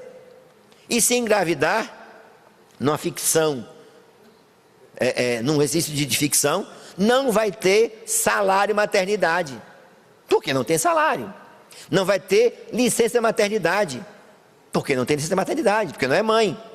Não vai ter creche, não vai ter espaço para amamentação, não vai ter período que a lei assegura hoje para sair do seu trabalho e amamentar o seu filho. Não tem. Por quê? Porque é empresa. E nós aprendemos, o professor Sandro já ensinou, que empresa é uma ficção jurídica, na CLT. Ou seja, é um ente criado em sociedade para que a pessoa, eu, Cláudio Brandão, não me projete nas relações sociais, comerciais, industriais que eu estabeleço. Sem entender a dimensão disso, professor, é esta reforma que nós estamos aqui no Brasil a abraços, ou seja, pode ser muito maior, muito pior do que a da Argentina. Porque basta uma decisão para dizer o seguinte: pejotização ampla, geral e restrita é válida e mais. E a competência para apreciação caberá à justiça comum. Eu aprendi lá na primeira aula de processo civil, nas primeiras letras de processo civil, que competência se define pelas regras da petição inicial. É o autor quem escolhe onde ele vai demandar. E o Supremo está definindo que a competência se define pela tese da defesa. Então, se alguém entrar com ação trabalhista hoje, por essa argumentação, e a defesa disser que é uma relação de família, uma relação afetiva, não, para aí, vai para a justiça comum. Ela vai decidir primeiro se é relação afetiva ou não. Mas se prevalecer o mesmo, vamos imaginar agora o contrário. Alguém que ingressa com relação, uma ação para dissolução de sociedade familiar, lá. Se a tese é a mesma, se eu disser que é empregado, virá para aqui para eu decidir? Bom, se a tese aplica-se a todos os casos que houver aderência, então podemos imaginar que se houver uma ação de dissolução de sociedade conjugal na justiça comum e o possível cônjuge disser que na verdade ele era empregado ou não era, e há caso disso, muitas vezes uma relação começa como empregado e se transforma em relação familiar e vice-versa. Podemos imaginar então que virá para nós dizer se era empregado para depois ir lá? Parece-me que não, porque não pode ser só uma mão de uma via, aliás, uma via de uma única mão. A tese tem que ser a mesma, mas só para mostrar o dano social que a decisão tem um potencial de alcançar. E evidentemente aqui, né, gente, eu, professor, não quis ser eu o juízo apocalíptico, ou trazer aqui a mensagem do além. Mas, na verdade, nós estamos aqui num ambiente de pessoas que têm uma responsabilidade social muito importante. E aí, professor Sandro, eu vou me dirigir ao movimento sindical brasileiro que está aqui presente. Ontem, na USP, realizou um evento de 1 ano de paralisação do tema 389, suspensão nacional dos processos. Ontem, na USP em São Paulo, 3 de abril. O movimento sindical brasileiro tem que estar atento da importância dessa decisão. Porque, doravante, prevalecendo esta tese, não haverá movimento sindical no Brasil que subsista. Todos serão empresa.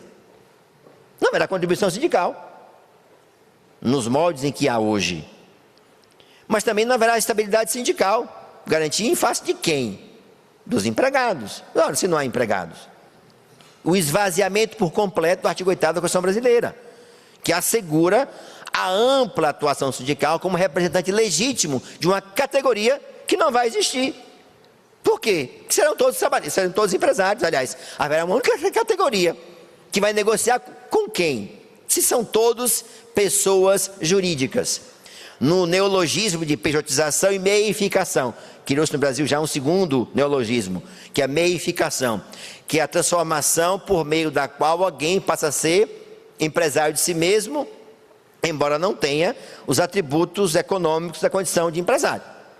Mas, enfim, eu espero, professor, primeiro, que nós não tenhamos inveja da Argentina, espero sinceramente, e desejo muito que a Suprema Corte Argentina continue, pelo que vi, não conheço a decisão como um todo, mas percebi, pelo que li, que houve já alguma decisão nesse sentido, limitando a reforma, mas desejo muito que o Brasil de hoje, aliás, o Brasil de amanhã, não seja o que se pronuncia para a Argentina de hoje. Desejo muito que o movimento sindical argentino, que o senhor aqui nos deixou com inveja, reconheça a importância do seu papel e lute para fazer valer os direitos sociais, que nós precisamos entender, senhores e senhoras, que o amanhã se constrói hoje.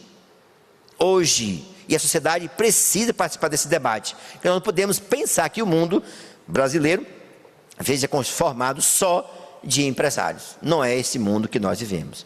Obrigado pelo convite da Escola Judicial. Meu querido amigo Arion, parabéns pela presidência do tribunal. O tribunal está em muito boas mãos. Amigo de longa data do movimento associativo brasileiro. Foi um prazer estar aqui em Curitiba e um obrigado pela atenção. Um abraço a todos.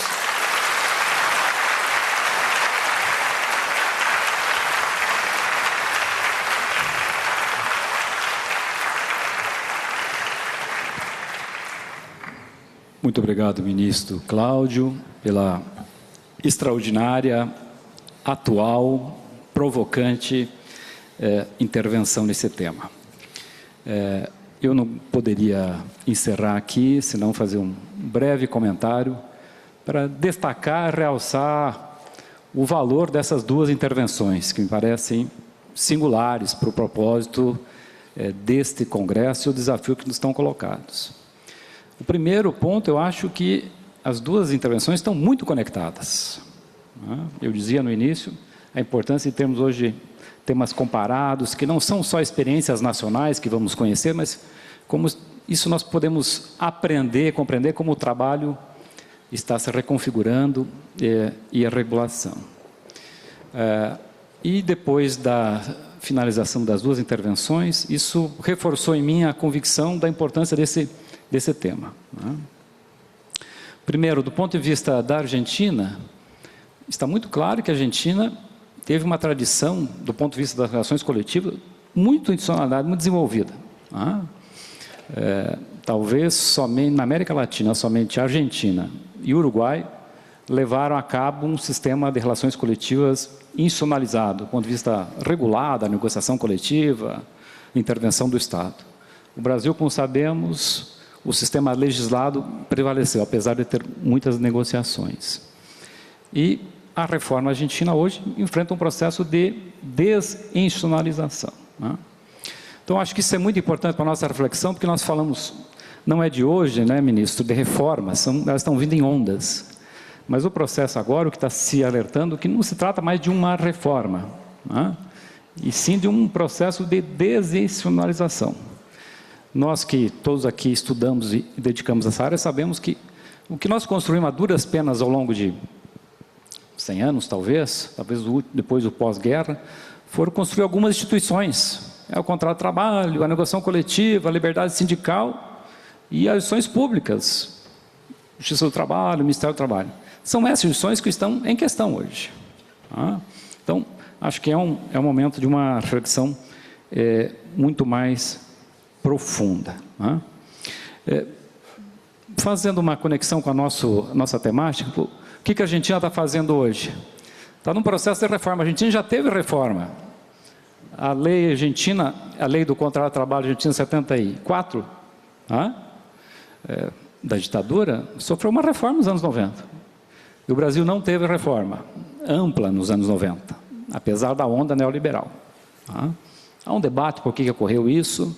E aí nós conhecemos muito a tese do professor Dari Krain, né, dizendo que o Brasil, nos anos 90, não teve uma grande reforma, porque aqui a reforma se impôs de fato. Né? Nós tivemos um processo de terceirização, ou seja, o professor Adalberto Cardoso chamou uma reforma a frio. Né? Ou seja, aconteceu isso. O fato é que nós sobrevivemos com a CLT, apesar de permanecer um queijo suíço, ela sobrevive até hoje. Né? Então, o que a Argentina está fazendo é um processo de desinstitucionalizar da lei e desinstitucionaliza a negociação coletiva. Talvez o Brasil esteja num processo 2.0 já, né? Porque nós já sofremos uma reforma em 2017, uma reforma muito similar ao que está ocorrendo na Argentina, muito radical. Ontem, num debate na universidade, nós constatamos que, inclusive, o nome da reforma argentina de modernização das relações de trabalho é o mesmo da nossa, 2017. Não por acaso é o mesmo da reforma francesa, 2016, da espanhola, 2012. São processos de modernização. Né? Mas o caso brasileiro, aconteceu isso em 2017, e um efeito, para o tema que estamos debatendo aqui, foi o enfraquecimento das relações coletivas que já tinham dificuldades do ponto de vista institucional. Né? Mas agora, esse processo que o ministro Cláudio Brandão apresentou de uma forma tão brilhante aqui, né, está demonstrando que nós estamos tendo um processo que eu digo 2.0, porque aquela reforma agora está se instrumentalizando via um processo de judicialização crescente de uma expansão via reclamação. Né. Isso está se tornando muito preocupante para nós, que é uma desinstitucionalização mais grave. Por quê? É claro, o efeito imediato nós sabemos, está fragilizando a autonomia da Justiça do Trabalho, está fragilizando o processo de produção legislativa nossa, do direito, mas aqui para este Congresso, ministro Maurício, talvez isso está tirando um espaço muito importante da própria negociação coletiva. Né? E aí, para me caminhar para o encerramento, eu acho que volta ao ponto central das duas intervenções, que é pensar exatamente as relações coletivas a partir da ideia de conflito. Quando se minimiza isso, nós aprendemos com os professores, que são talvez os pais do direito coletivo do trabalho, o professor Humberto Romagnoli, que dizia que o conflito é constitutivo, ou Otto Kampfrein, dizendo que conflito é central. Quando nós retiramos a ideia do conflito, nós perdemos essa referência. Então, acho que essa reflexão é muito importante, porque o que tem de interessante e novo nesse modelo de relações de trabalho que nós inventamos, duras penas, com todas as ambiguidades que tinha, é que ele tinha o conflito como motor de produção de normas, é a convenção coletiva, é a pressão popular, é a greve. Né? E quando no Brasil isso se desloca para o judiciário, centraliza, afeta todo esse processo de produção, sem dizer da baixa densidade democrática que esse processo provoca. Então, é muito grave o momento, talvez, brasileiro, com essa expansão das reclamações, e também muito grave na Argentina. A Argentina não tem o problema da reclamação, porque você sabe que na Argentina não tem o controle concentrado. Então, isso é impossível de uma decisão da Argentina ter o efeito vinculante que nós temos. Então, tem toda uma questão de modelos de controle das leis, né? Mas também tem todo um processo hoje das reformas. Eu acho que as duas reformas, a Argentina e a nossa 2.0, que eu criei agora, ministro, tem uma relação.